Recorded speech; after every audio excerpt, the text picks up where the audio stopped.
Now, about arraying in Maya. There is no array modifier or anything non-destructive in Maya without a plugin. So, without a plugin, you would normally array by moving your object away, changing its pivot, and snapping it to the center in this case, for example, and you just Shift D to duplicate the object, move it slightly in an angle that you would like. So I'll just say -30 in this case, and I just press Shift D to repeat my duplicate and move command, and I keep pressing Shift D until I have an array like this. I can do the same thing if I select everything again, Shift D, scale it down a bit like this, Shift D, Shift D, Shift D, and I have this nice circular polar array. And I can just hold down Shift, clone this up like this, and keep pressing Shift D to array linearly. And that's how you array in Maya. To array things in Max, select the object, go up here to array and press it. Now you have a lot of options where you decide what kind of array you want. So in case of 1D mode, it will create instances or copies or whatever I choose here, and the count will be 10 over these axes, what increments for it to use and so on. So if I press preview, it will show me a preview, but since it's not moved in any direction, I have to increase this X, for example, and now it's arraying linearly on the X. I can also rotate it.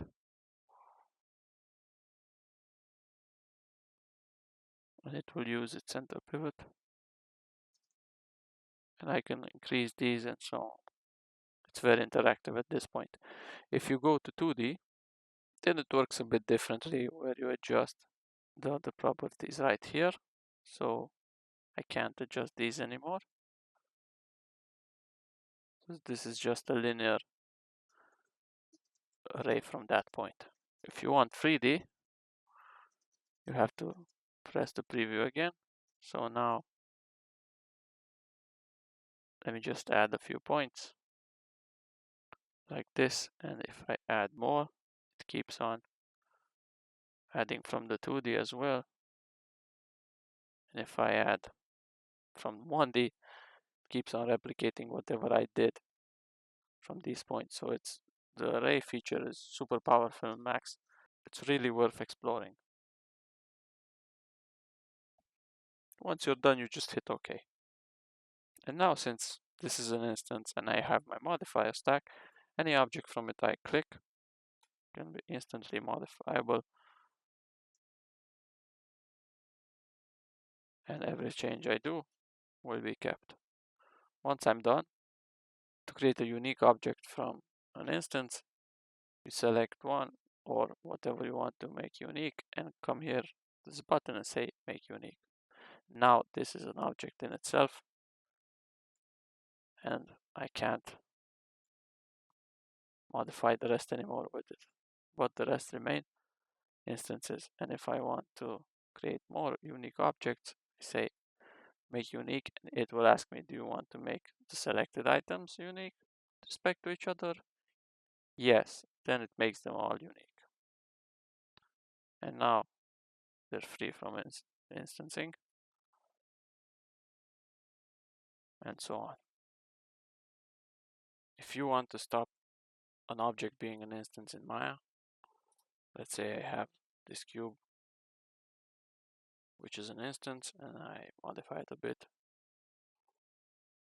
and I want to stop this cube from being an instance, I have to go up here to modify, convert instance to object. Now it is a standalone object. I can modify it to my heart's content. To array in Blender, you select your object and go to modifiers and select array. There are multiple types of arraying, so in fixed count mode, you close Photoshop because it randomly opens when you don't want to. In fixed count mode, you select the number of items you want to array, and under the factor you adjust the distance between them. In fit length, you select a length from the point of origin for it to array, and under the factor you just control the direction of things and the distance, of course, between them. So now if I increase this distance, it will always keep the maximum length in mind. So I can't fit more objects than the maximum length is limiting me to. And now there is also this fit curve, and I have a curve here in the scene, and if I select it, you would expect that it would go on the curve, but it has nothing to do with that. It's just the length, or I mean in this case the distance of the curve, and it's keeping just like fixed length, the distance of it. This becomes useful when you put the array on a curve, so to use that, use the curve modifier and select the curve object, and now it takes the curve as its path, and you can control the amount of objects with the factor here, and you will always have one at the end of the curve.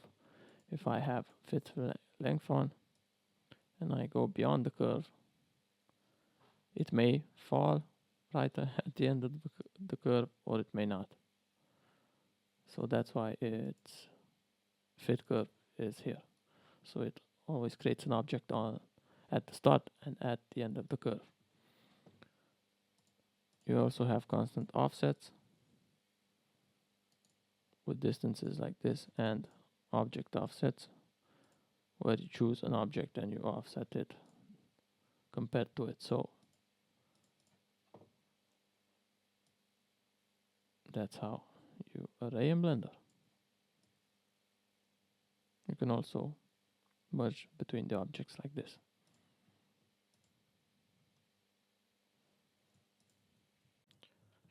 Now, in Blender, to polar array, radial array, circular array, call it whatever you want to array, you have a lot of choices, so I will introduce a couple of them, a couple of my favorites, one at a time. So the most simple and obvious one is the one I showed in Maya. So I can just copy the objects and rotate them around the center. So let me just choose my object, and I'll use my 3D cursor as the center. So I'll Alt-D to duplicate instance, and then rotate along the Z-axis about 40 degrees like this, and now just Shift R to Shift repeat.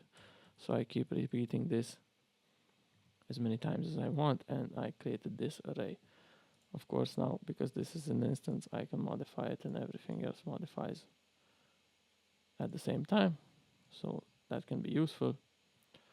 Now let me just move this along, and I'll show you the next method, which is one of my favorites, which is using this empty. Now you have to be careful here, because using the empty has two ways of creating a circle with your object. So the first way is using the empty as the origin, but not moving the origin of the object. So now this object's origin is right here in orange, and I create an array modifier like this.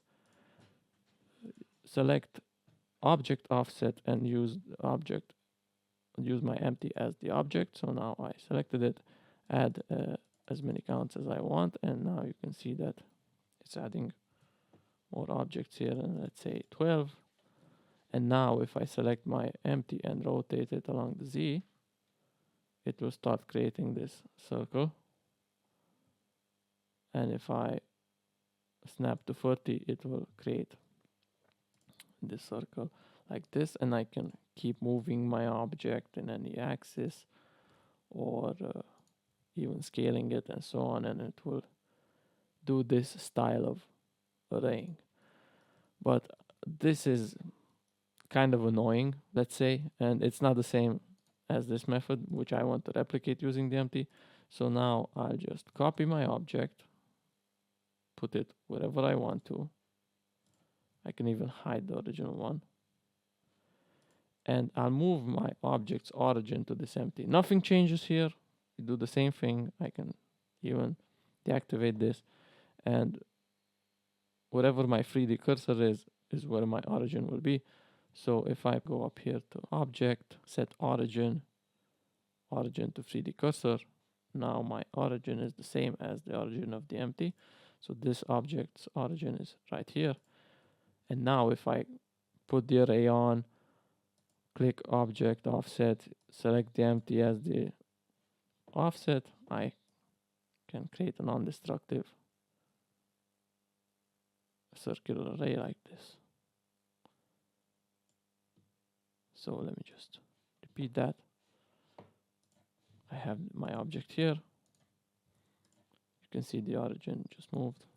So put your origin to the origin of the empty, add an array, choose object offset, choose your empty, and add as many objects as you want. If you move your object like this, of course it will move, and you can go and set origin to the empty again. Just keep increasing the count or do whatever. Now, there is another great method which is more precise, where you have the object, let's say, and you want to use this curve. So I just say array, as I did by fitting it to a curve. So I'll add a curve modifier, choose this circle, and now I have this circular array of the same object. And I'll choose the count or the length. Actually, I keep the count and just use the factor to place the object as I do, but this way it morphs the object, so it deforms the object relative to the center. So if I go into edit mode and add a few loop cuts like this, you'll see that it spins the object and fits it to the curve. So this way it gets morphed. And if I don't want that to happen, or actually I can't really stop it, I just turn my object around 90 degrees like this in edit mode, but it will still morph it, so this side is still larger. So this is another method. Now there is another method using another circle, but this time I'll use the mesh circle. So I have this circle mesh, and I just choose as many vertices as the number of objects I want. So let's say 24, like that, and I'll go into edit mode and make this as large as I would like the circle to be. And I choose my object and say shift click circle, control P, and say set parent to vertex. And now if I go here to object properties, instancing vertices, you can see that it copied the object to the vertices. So make sure that your circle's origin and object's origin is the same. So I'll just move my selection to cursor, so it gets instanced along every vert of this circle. So this, you could do this for any type of object and just replace the vertices with, I mean, instance the object on that other object's vertices. But because I want a circular array, it makes sense to create a circular object. So this is another method of creating a circular array. After you're done, you just press Ctrl A and say visual geometry to mesh, or make instances real. and now all of these are separate entities.